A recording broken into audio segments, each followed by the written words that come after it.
les années 70, début des années 70. Je surfe depuis la fin des années 70, de façon régulière, l'été comme l'hiver. J'en ai fait mon métier, j'ai enseigné le surf pendant 11 ans. Et je n'enseigne plus le surf, mais je continue à surfer de façon régulière, été comme hiver, c'est ma vie. Je pratique régulièrement, donc j'ai pu au fil des années voir comment évoluer la plage, comment évoluer l'océan. Depuis par contre une dizaine d'années, j'ai pu observer que le niveau de la mer avait tendance à monter et que les vagues devenaient de plus en plus agressives, notamment sur le cordon dunaire. C'est-à-dire que le cordon dunaire était de plus en plus soumis à des agressions régulières, pas ponctuelles, hein, régulières, des assauts de l'océan. Donc les endroits qui n'ont pas été urbanisés, le cordon dunaire a reculé de façon naturelle, je dirais. On ne s'est pas aperçu de grand chose. Et puis jusqu'à il y a 2-3 ans maintenant où une partie du cordon dunaire, celle qui a été urbanisée, ne peut plus reculer. Et là on s'aperçoit que inévitablement ça fait un contrefort. Donc ça recule autour, sauf sur cette zone-là. Alors ça modifie un petit peu la configuration de la plage, surtout autour de ce point fort là. Ça abaisse le niveau de la plage, c'est-à-dire qu'il y a quasiment plus de sable autour, je dirais, de ce point fort là.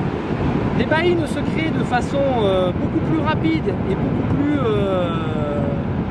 profonde qu'avant, puisque les vagues arrivent dans un endroit où il y a beaucoup d'eau, donc elles arrivent avec un maximum de puissance et c'est là qu'elles font beaucoup de dégâts. Les endroits où il y a un banc de sable qui protège le cordon dunaire, l'énergie des vagues est dissipée sur ce banc de sable, ce qui fait que l'érosion est moindre. Mais on a encore ces baïnes là qui se forment quasiment au pied de la dune. J'ai observé ce phénomène là. Alors pour nous, pour les surfeurs, c'est assez intéressant parce que ça fait des trous d'eau, ça fait des vagues ce qu'on appelle qui ouvrent, qui déferlent, qu'on peut exploiter en tant que surfeur. Mais ce phénomène là, il était présent avant, mais beaucoup plus loin de la dune. Maintenant, il est présent au pied de la dune. C'est-à-dire que tout le monde est confronté à ce problème-là. En même temps, là, il ne faut pas que je tarde d'ailleurs, parce que le coefficient est en train de jour en jour d'augmenter. Aujourd'hui, on est à 80.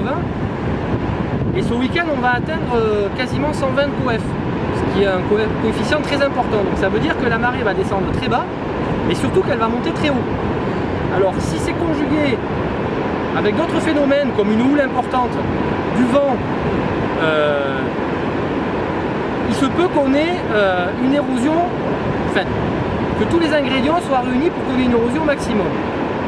Bon, ce ne sera pas vraiment le cas ce week-end, puisqu'on sait aujourd'hui, on peut dire de façon sûre, que de toute façon les vagues ne dépasseront pas 1,50 m, donc il n'y a rien d'extraordinaire. Il n'y aura pas un effet dévastateur d'une houle énorme.